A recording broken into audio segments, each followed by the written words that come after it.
Good evening. This week's Parsha, as we usher in Sefer Vayikra, is the Parsha of Vayikra itself. In the opening word of the Sefer, it's Vayikra el Moshe.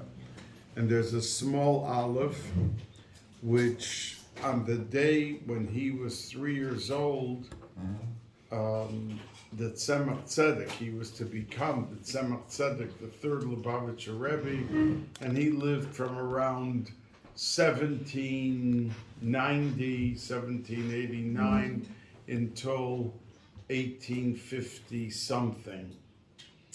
And he grew up in the Balatanya's house, his grandfather, because his mother, Devorah Leah, passed away at a young age. And as the minhag is, we take children to yeshiva on their first day that they go there when they turn 3.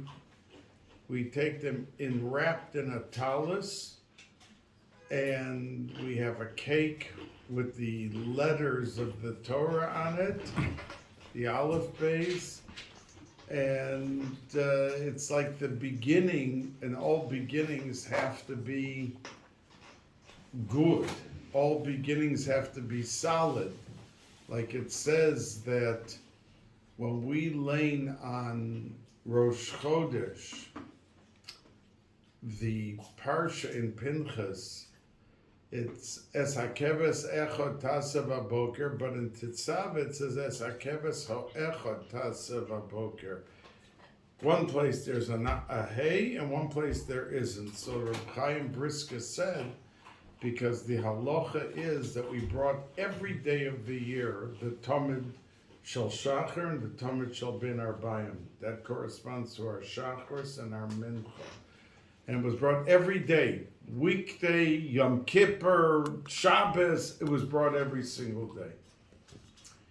So why in one pasuk, when the words are exactly the same, would there be an exception of that hey, that single hey on the word ha'echad in one place and the word echad in the other place?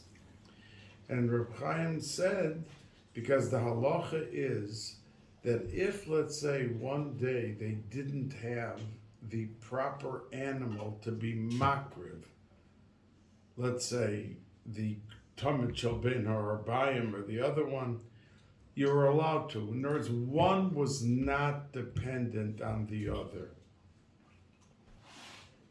But there's one exception. The first day in the Mishkan, if they would have had a problem with having 2 animals, one for the morning, one for the afternoon, then they couldn't bring it. Every other day, in the Mishkan and the Bais Hamikdash, if they only had 1 animal, they could bring it for the morning or for the afternoon.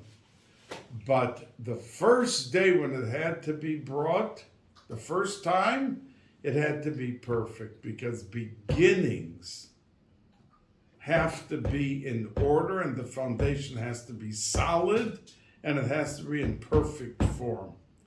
So that's what Reb Chaim Briska said on that. So the Tzemach Tzedek was brought to yeshiva, and when he got back, he asked his grandfather, the Balatanya, because traditionally they opened to Vayikra, and he saw that the aleph was small. There's a small aleph at the end of the word.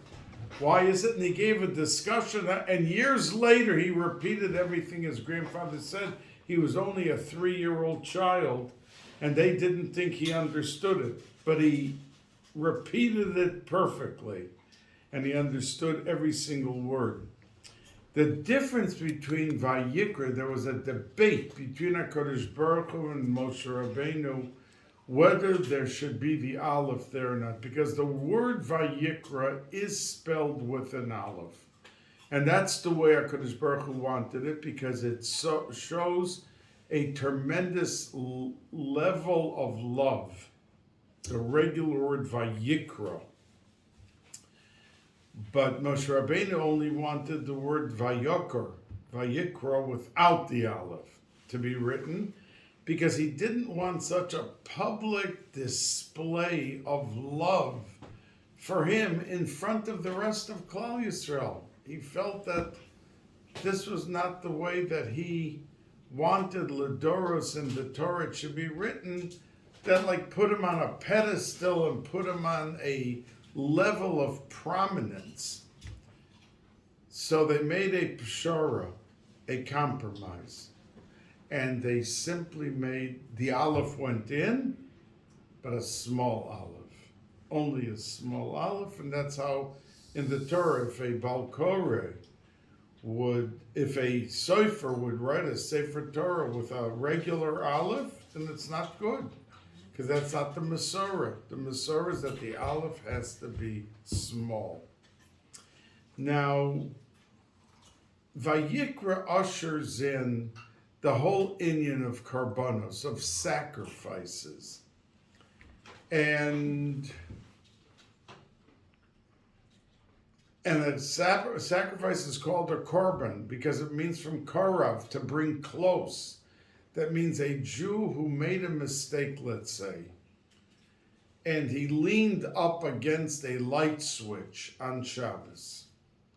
He has to, it was unintentional, he did not mean to do it, but he has to bring a korban chatas. It's not like, okay, I did it, I'm sorry, what did I do? It was a mistake, and we go on.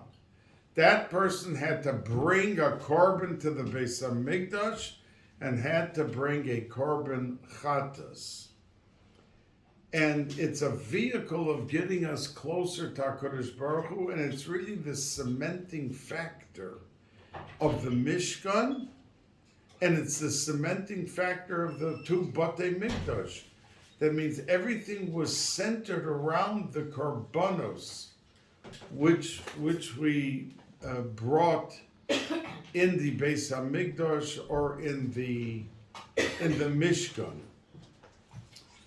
Now, I remember once when I had a debate with a Reform rabbi. He was the rabbi at the Westchester Temple.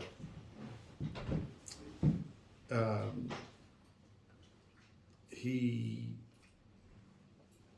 asked me the first question, like, what do I think of Tisha B'Av? So I said, Tisha B'Av is a day that 2,000 years later, in other words, if someone, let's say, lost a friend, so 50 years later is not the same as it was the year that it happened. It's still fresh, it's still sad, and it's still mournful, but it's not the same as the first year. But we, as a Klal Yisrael, mourn on Tisha B'Av for something of 2,000 years ago, like it happened yesterday. So it's a day of mourning, it's a day of sadness, and we turn our sights to the future that it should be remedied with the Gula Shalema. He answered me, and he said, and in our temple, we dance, we have a big dinner, because we are very happy that the temples were destroyed, because that old-fashioned business of taking animals and killing them and doing what was being done, it's done with the destruction. So for us, it's a day of celebration. So that attitude comes from ignorance. Like the Arizal says, why is it that a person who did any Aveira that he has to bring a korban, what did the animal do? That means you did something wrong. And if you did something wrong, you have to atone and you need a kapara. So why go kill an animal? So says the Arizal that there was never an animal that was picked from a flock of animals unless there was some neshama in that animal that had to bring the same kapara, the same chatos, or the same oila. And when the person went to the flock and there were 100 cows, and he pointed to one and he chose that cow, That was the cow min hashamayim that needed the same kapara that he did, and that's why we bring the korbanos. So we're not picking on an innocent animal. We are fixing and we are processing a remedy for both, for the person and for the animal. And it's a very misunderstood, the concept, because it's so alien to us. That means when we hear of things that may sound to an outsider as strange, or why do we do this or we do that, there's always an explanation. Number one, that the Torah says so. The Torah says so, and the fact is that Rashi brings that a person should never say, when Shmini, 2 weeks we read Shmini, about kosher animals and treif animals, that, oh, it's disgusting. You know, when you talk to Balei Tshuva, they say the hardest thing for them when they became a Baal Tshuva was to give up all the seafood. Now, when it's processed, these crabs and the shrimp and whatever, and it's disgusting even to say it, it has a terrible smell to it. Yet, it is processed and the taste of the thing is so good that the Baal Tshuva says to give up chazer, to a ham and cheese sandwich, was much easier than giving up the shrimp. That's what they say. So Rashi says on that pasuk, don't say you're not eating it because it's disgusting and you hate it. Say it because the Torah prescribes it as such. Which leads me to a short story. I mean, I want to get on with the Divrei Torah that I have prepared for the Parsha this week. But there was a story of a young boy who, there was a campaign in the town for yeshivas. And the family was Jewish, but they were not religious at all. And the people who came to solicit, to ask, give us your children, you know, so they'll learn how to read Hebrew, they'll learn culture, they'll learn the history of their people. So there was one family that allowed their 4-year-old son to go to yeshiva. And he started, and he loved it, and he continued for 5 or 6 years. Now, he had learned that week in his yeshiva that when we put on the right, our shoes, we put on the right shoe first, then the left, and then we tie the left, and then we tie the right. Now, this boy, the father was waiting outside to take him to yeshiva, and he was waiting. He came out from the house, and he said to the son, "What took you so long? I'm waiting 10 minutes for you to come out." And the son answered, "Well, we learned last week that you have to put on your right shoe and then the left, and then tie the left and then tie the right." The father heard that. He was enraged. He said, "That's the nonsense they're teaching you? Can you explain me what the difference is if you put on the right or you put on the left? This way or that way? I'm not driving you to the yeshiva." And he took him out of the yeshiva and he put him into public school. This boy grew up, as understandably so, with the community and with all the friends he was with in public school, not religious, and he was dating a non-Jewish girl, a shiksa. And a week before the wedding, she asked him, "When you were younger, you mentioned once that you went to a Hebrew school. And why did you suddenly leave? You didn't finish elementary or high school there. And he told him the story. My father was in range because that's halacha. He came home, and this is a true story, because this boy became a big Rosh Yeshiva.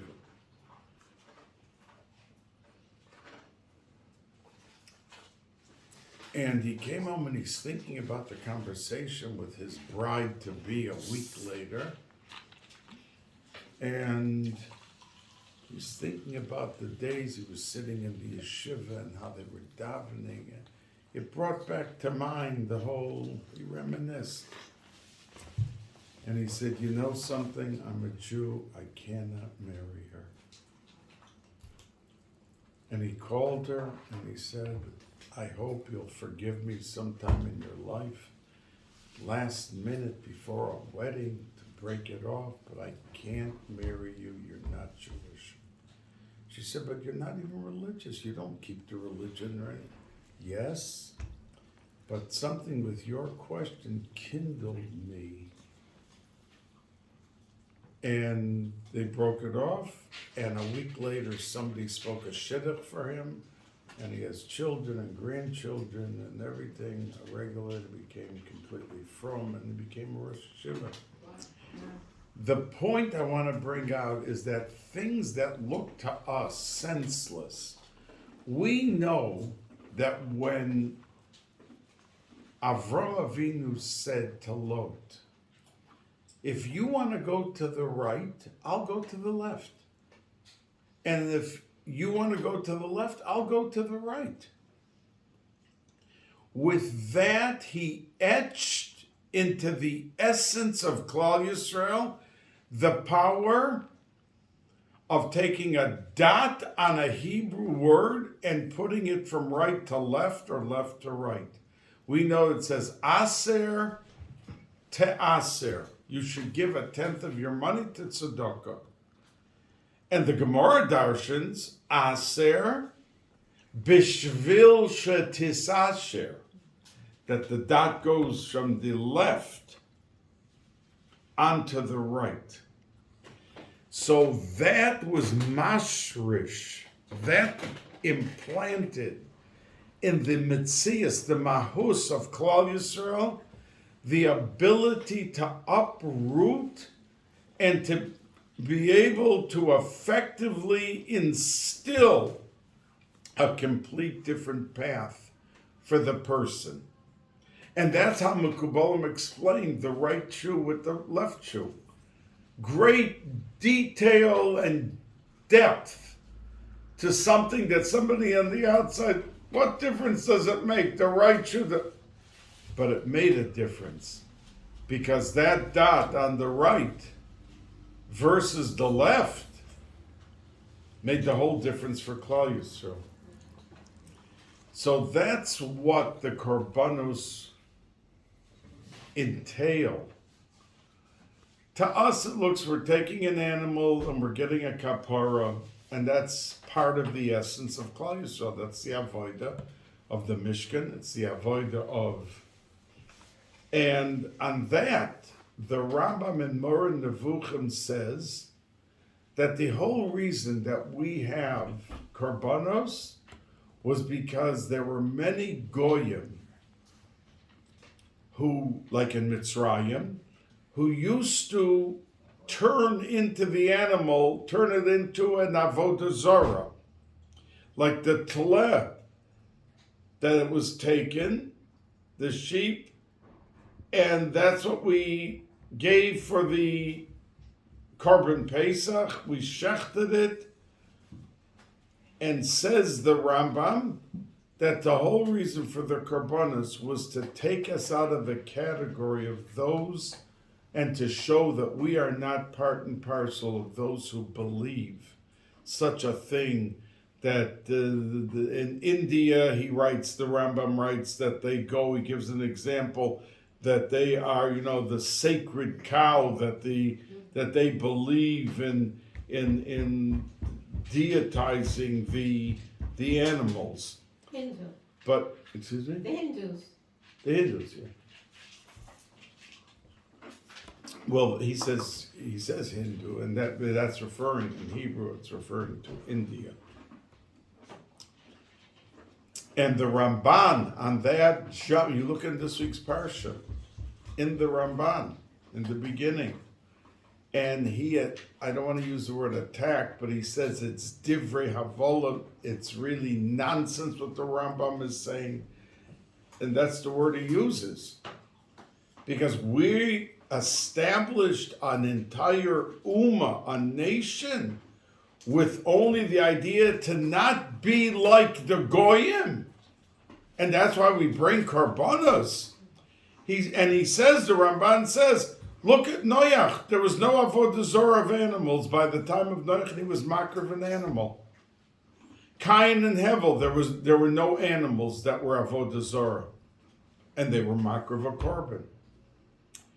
So he says it's impossible. Korbanos are part of a kapara process that's brought to Yidden, and that we're able to thrive and we are able to grow with the korbanos that we bring. And it really, to say lahoitzi milibon, to exempt ourselves from the shtusim that the Goyim did, and that's the whole thing. And the Ramban goes on to say that we have to say when we bring the korban certain things, that's connected to dibur, that we have to bring a korban for many things that we say. That could be, we promise things, we say things, we're over lavin because of what we've said. There's machshava. The Rambam writes in one place that the pagam of machshava is worse than maisa. That means if a person's thinking about bad thoughts, he's causing and etching into the essence of his ruchnius a bigger blemish than when he actually does the Vayikra. So when the person brought a korban, then he had to put his hands on the korban before it was brought, before it was shechted. And he had to do that, which was connected to machshava, all of the bad intention he had, all of the negative things that were, all the dibur, and the maisa, the actual maisa. Like I said before, you leaned up against a light switch on Shabbos, and you had to then go make a trip to Yerushalayim, stop everything, and take off all the time to go with the korban to Yerushalayim and be mechaper and misaken the blemish that was created because of what you did. Now, and it was expensive. Yeah, it was expensive. And speaking of expense, Excuse me. Did the women bring carbons or were the husbands no, the men brought. The men brought for their wives? Yes. But there's a Toby Gota, she's a teacher in Bais Yaakov. She described the process of going through getting up to the Bais Hamikdash. It was embarrassing. People would see him; they'd understood he did Nevela. And the time that the Kohen would spend with him and talk to him about and take him around, it really filled him with great awe and really feeling he wanted to do tshuva and do Yes, yeah, and he it did. Was an experience. He went home after the experience, cleansed. Now the pasuk says that a person who brings a korban, they bring a sheep or a goat. And what if the person could not afford a sheep or a goat? So the pasuk says, "Ve'ein yado maseges," that he can't afford it. So he's supposed to bring shnei soirim o shnei b'nei yoina, 2 doves, 2 birds, which was much, much cheaper. But the pasuk says that he brought 2. Echad lechatos, he was bringing a chatos. He turned on the light by mistake on Shabbos. So he was bringing a chatos to the Bais Hamikdash. But he couldn't afford it. So he's bringing now 2 doves. One dove is a chatas and the other is an ola. And all the Meforshim ask, why suddenly, if he had to go to the Beis HaMikdash to have a kapara, why did he bring 2 doves? And why did he have to bring suddenly an ola? So, and the Ramban talks about it, and the Meforshim, you can look in it, that because since he couldn't afford it, and he had to bring 2 doves, and the oila was for his machshava, that he was thinking, why did the Rabbanu Shalom do this to me? Other people have enough money to go to the Beis HaMikdash and bring a sheep or a goat. I am poor, so I have to get the smack in the face. I have to bring an ola also. Why was I put into such a position? So he has a taina on HaKadosh Baruch Hu, and says the Ramban that he brings the oil as a kapar for the machshavas against HaKadosh Baruch Hu, which really opens up a vista for us all, that if we could condition our minds, everyone has disappointments in life. From A to Z. I don't have to enumerate this thing is this or that thing. All different. And no one has a free ticket in Olam Hazeh. But if we can arise above it, it's for our good. It's for the benefit of our family, what's happening. And we can go through it without questioning HaKadosh Baruch Hu. It's a complete different situation. And therefore the pasuk in our Sedra says that let's say he couldn't bring the 2 doves of the turtle doves, shtei soirim o shnei bnei yoina, one or the other. So he brings a mincha, because everyone is allowed to find the resource of a little flour. The mincha was only a little flour. So even if you couldn't afford the pigeon or the dove, you brought the mincha. And the reason I'm telling you this Dvar Torah is because of what I'm going to say to you right now. And the halacha is that he did not bring a oila. It means we just got done saying that the guy that didn't have the money for the sheep or the goat, he had to bring a dove. And we made him bring an oila in addition because human frailty, he probably had some bad thoughts. Why was he put into such a position that he couldn't afford it? Why did HaKadosh Baruch Hu do it? So if he doesn't have enough money for that, he brings a mincha, but he doesn't bring the oila. Why not? If he's having bad thoughts about being in that position, that's called dale dalus. That means to bring the mincha, he had to be super poverty stricken. So he should for sure have to bring an oila. He must for sure have that. He's struggling for survival every single day of his life. So the Even Ezra says, and Even Ezra was a Rishon, lived 900 years ago. He says because HaKadosh Baruch Hu left like Rachmanas for this guy, that he's in the position, he exempted him from bringing the oila. And even if he had all those bad machshavas, he's moichel him. Which is the reason I'm telling you this vort, because we have to, all of us are Rachmanim and Goimlei Chasadim. All of us give tzedakah, and all of us, I was just in Florida last week and somebody came up, I said to him, because I saw somebody came up to him for tzedakah, and he said, no, I don't want to give you. So I went up to the person after, I said, forgive me, but I would like to make a suggestion to you. He said, oh, please. I said, the Arizal said that some people are Gilgulim, they come back to live in this world a second time because somebody came up to them for tzedakah and they turned them down. And that person, the receiver and the giver, come back and they meet again. So I said, you don't know who that man was that you just turned down. And if you didn't have a $5 bill, give him $1. And if you didn't have $1, give him a quarter. But give, and I'd like to take out $1. I took out $1 and I gave it to him. And I said to him, this is a matana, not I'm making you a shliach to give the tzedakah. I'm making you giving you a matana that it's yours. So when you give it to him, you are giving the tzedakah.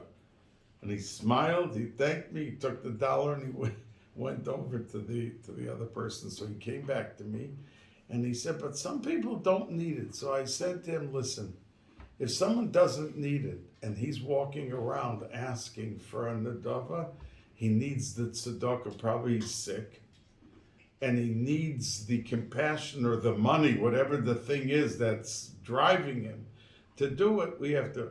So that's why I told you this vort about us having rachmanis on people. We sometimes have rachmanis.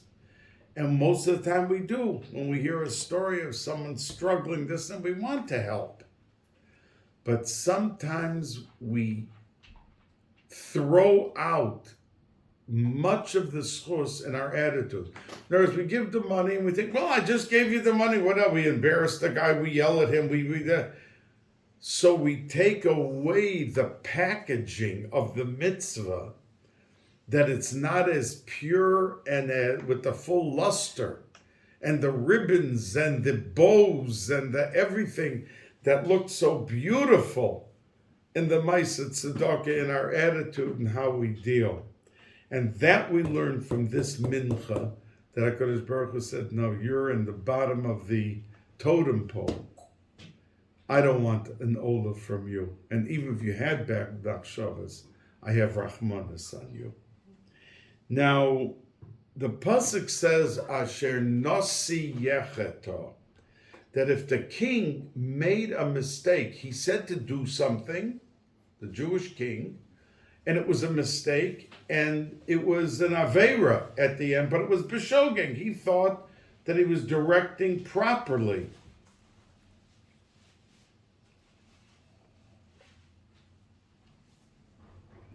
So Rashi says the lashon used in the pasuk is asher nosi yecheto, and usually it looks through the parsha, it does not say asher. It says ve'im, by all the other things. Ve'im, and if a person does this and this and this is what he has to do. But over here it says by the nosi, by the melech, asher nosi yecheto. So Rashi says, Judy, you'll enjoy this for it. Asher nosi yecheto, that the word is employed, asher, to tell you ashrei. Happy is the generation where the nosi does the aveira b'shogeg. What does that mean? Like lucky is the generation. So Rav David Feinstein used to always say, Zechronu Livracha, Zecher Tzadik Livracha. He always used to say, because leadership brings with it ego. That means when someone's elected to be the new this or that, from the president down, the person moves into a posture of leadership, being listened to, everyone standing up for him. The Kohen Gadol took a haircut once a week, but the Melech Yisrael took a haircut every day. Every day, Malchus, royalty, majesty. So,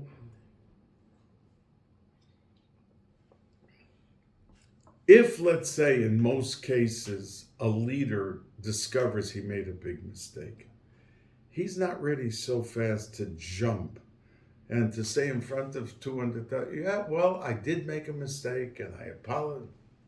They would look for some way out. I thought this, I meant that, I was told this, I was told that. They look for a way to cushion straightening out the situation. And therefore, Reb David said that when the Pasuk employs Asher, and Rashi says it means happy, because we're lucky if you come to a king with all the pomp and all the ceremony, is able to stand up like a regular person and say, I told you to do this and that, and it was a mistake.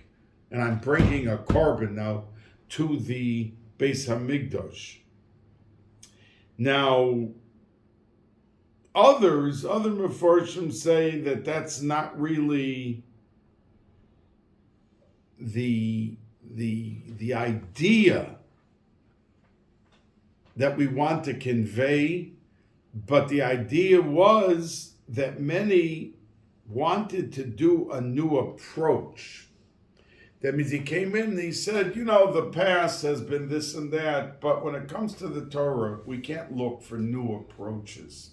That means we can develop it to become, 200 years ago, they didn't make a Shabbaton.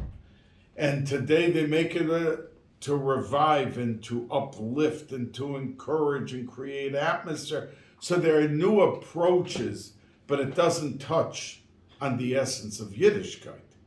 Now, if somebody thought that they should do something, a king, that, this will be for the betterment of the people, and he can get up and say, no, I deviated a little bit, I beshogeg, we did an Aveira, hoping it was a new approach and beneficial. And it turned out not to be beneficial. So then, Asher Nosiyechata, lucky is the nation that has a Nosi. Now, Rav Shimon Schwab, Zechron Levracha, used to say in the Gemara Chagiga, the Gemara in Chagiga says that we know that Yeshayahu cursed Klal Yisrael when he saw there was going to be a korban and they didn't do any turnaround, anything to make things better. So he gave them 18 curses, and he was angry at them, and he was going to continue on cursing, but he stopped by the 18th, and the Gemara says, Niskara Rodaito, he suddenly became at peace with himself. He was satisfied. What was this 18th curse that suddenly he became so comfortable? He became, okay, I wanted to tell them off, I wanted to curse them, and I did what I had to do. Yirhavu nar bezokein, that he said to them that the young generation are going to laugh in the faces of the elders. In other words, 100 years ago, when a grandchild came into a Bubby's house, they came in, Bubby, what can I bring you? What can I do? And a lot of that still exists, but in attitude with what they think is right and wrong, they look at the Bubba like a wonderful person who they love more than anything else. But she never grew up with cell phone and with fax machines and with copy machines and with all the modern technology. Believe me, without all the modern technology, that Bubba and Zayda understood life and how to live better than the ones today with all the machinery and technology and everything that we have. So Rav Shimon Schwab used to say that Yiravu nar bezokein, that when he gave that curse, so the pasuk says Asher Nosi Yechata, that when the example of the Melech wasn't to go to the youth and to tell them off, but it was to be able to, through love, to be able to deal with the situations. And that's why happy is the generation that has a Nasi, a Melech, who is capable of doing that. And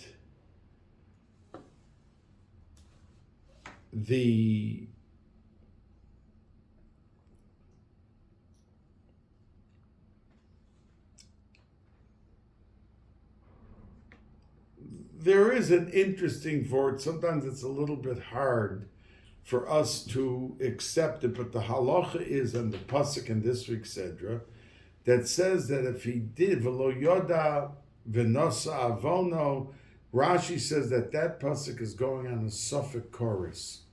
That if a person had in front of him 2 pieces of meat, we know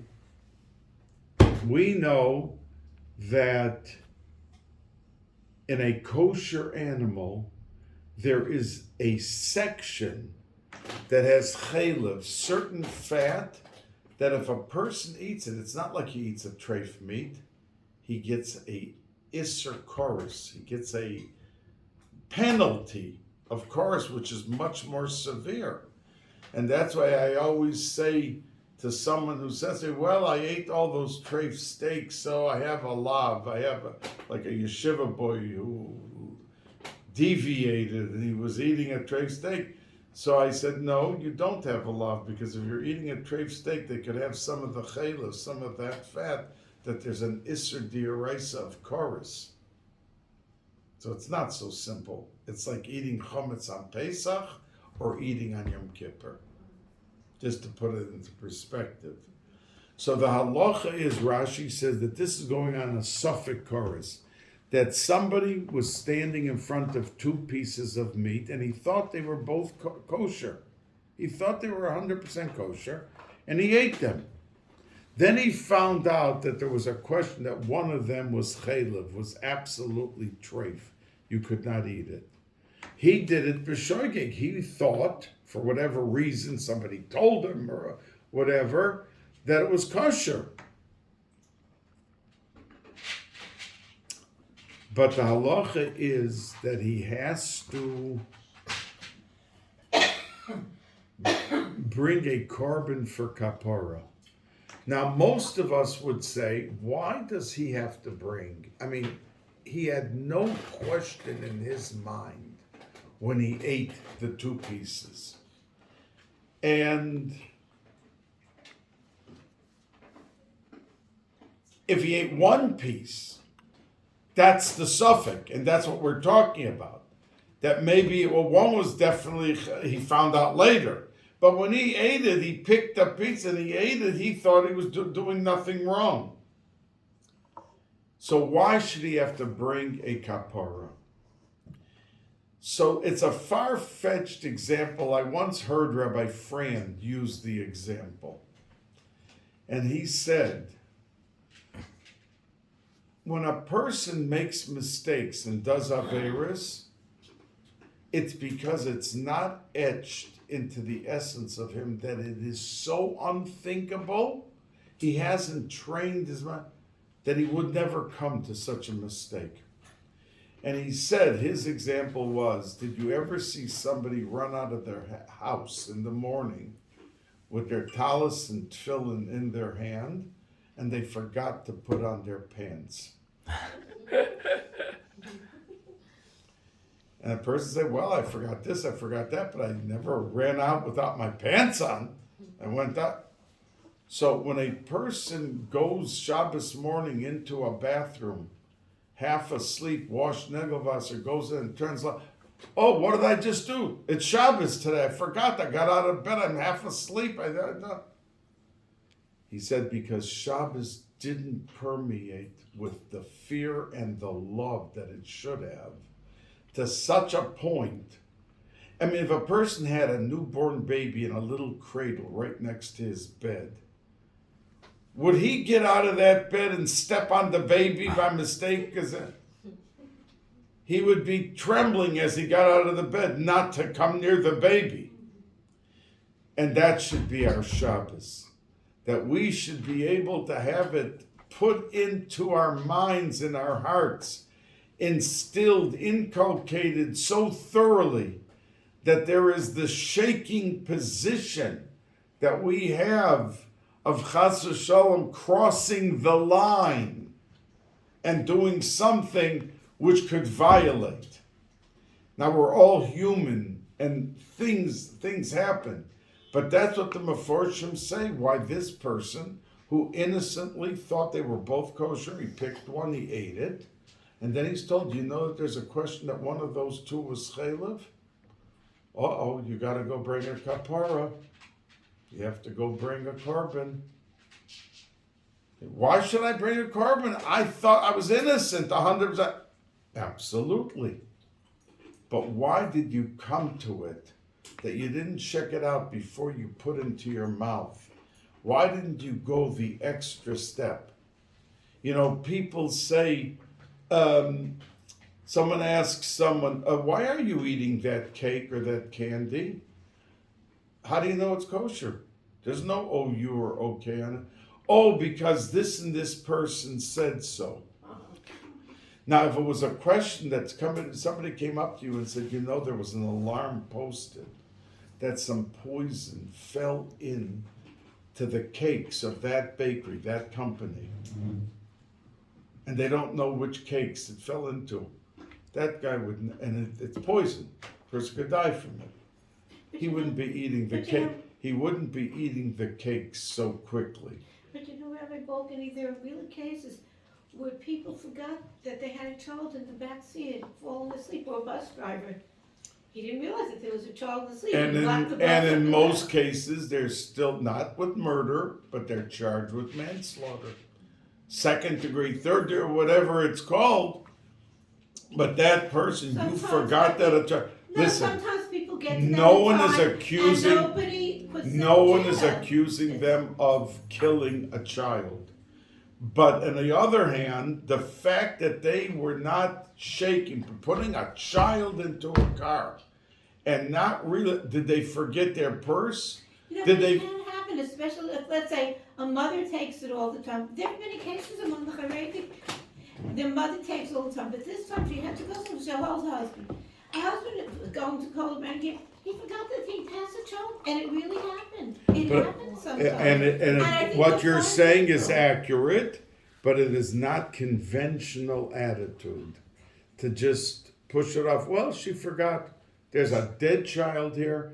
That But sometimes mother they're was caught not in time. vigilant But enough, they're caught in time. was A lot not of the time responsible it's enough. That's not like you dropped a hot coffee on someone, you tripped. I mean, what could you, that's called an accident. I know of a modern couple, a modern Orthodox couple. I guess they didn't have a child right away. They really forgot they had a child. They went out to the movies. Oh my God, in the middle of the movies, they realized they forgot to have a baby home. How could they leave them home? They came home. It could happen. I'm telling you, these are normal people. They're normal people, but this word that I just said, it wasn't etched into the essence of their very fiber and being, the concept of having a child. That's the reason the Mefarshim say that this person with the suffix chaylev, the Mefarshim said, that's why the Ramban talks about it. That it's not enough to just say, I'm sorry, I forgot. There's serious things when you deal with serious situations. A child anywhere is serious. And that's why many people that left open the gate to their backyard pool and a child died, it wasn't just brushed off like, okay, try to remember next time.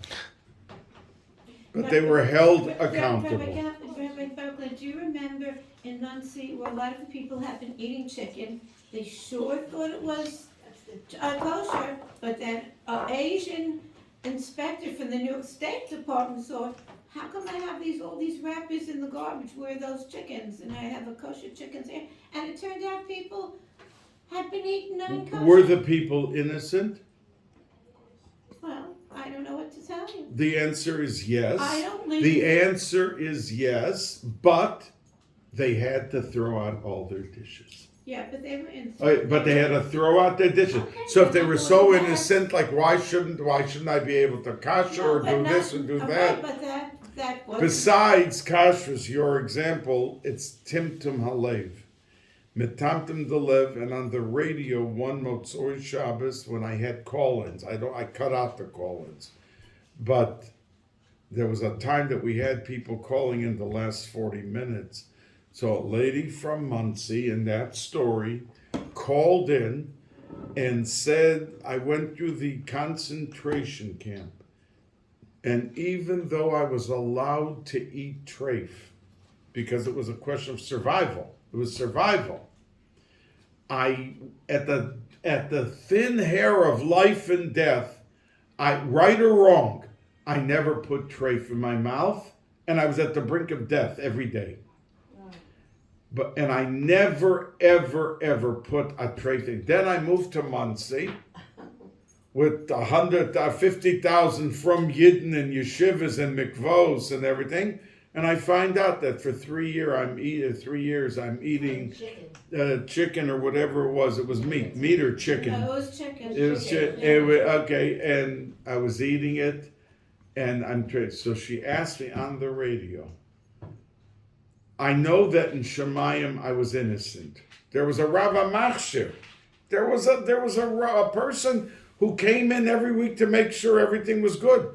We're allowed to rely on that. I mean, the Rishonim say, how can you go into someone's house and eat? Do you have edus that was in the kitchen, that the stuff was made is kosher and cooked properly, and that they didn't pour some milk or put butter into the... Do you have edus? But the answer is, even a woman. That's how she can come home and tell her husband, I am tahora. And we trust her. We don't have to have edim. So if she cooks in the kitchen and says everything is 100%, we eat it. We're allowed to eat it. So what you did, so of course, klape shmaya, what you did, I said to the lady, you're innocent. She said, what about timtum halev? She asked me, I desecrated, I drenched, ruchnius, meaning spiritual.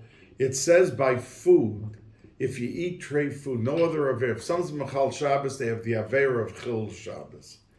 But if you eat treif, you have the avera, plus you drench your neshama with tumah. It's called timtum halev. And the truth is that if somebody took a cup of water and someone put poison in it, and the person drinking didn't know it, and it's sitting there for them, the cup of water, and they make a bracha and they drop to the floor, they're dead. They don't go up and are judged for suicide. They drank it, they picked up the cup, but they didn't know there was poison in it. But they're dead. They're dead. They're innocent from suicide, but they're still dead. The timtum halev happened, but I didn't have the heart to tell this woman who for 6 years was in Auschwitz, or for 4 years, and went through what she went through, that she now has the timtum halev. So I skirted the issue a little bit. One thing was good. There were some real kosher chickens too. Maybe I should make sure that every time she bought, you got... That's a question, Klape Mala. That's not a question by us. I want to thank each and every one of you for joining us this evening. Yes, Esther. Okay. My question is, when someone had to bring a carbon, the Kohen that did these sacrifices, he knew what their sin was because of the carbon? The Arizal says, Beferish, and Reb Chaim Vital, his Talmud Muvik, brings in Likutei Torah from the Arizal, that every Kohen who stepped forward to deal with an individual and a korban saw on his forehead with his Ruach HaKodesh what Aveira the person did and what he was doing. He didn't discuss it with him, but Min HaShamayim, so that he should bring the full kapara, he had in his machshava the whole time, because he saw on his forehead exactly what he did. Wow. Good evening. Thank you for joining us.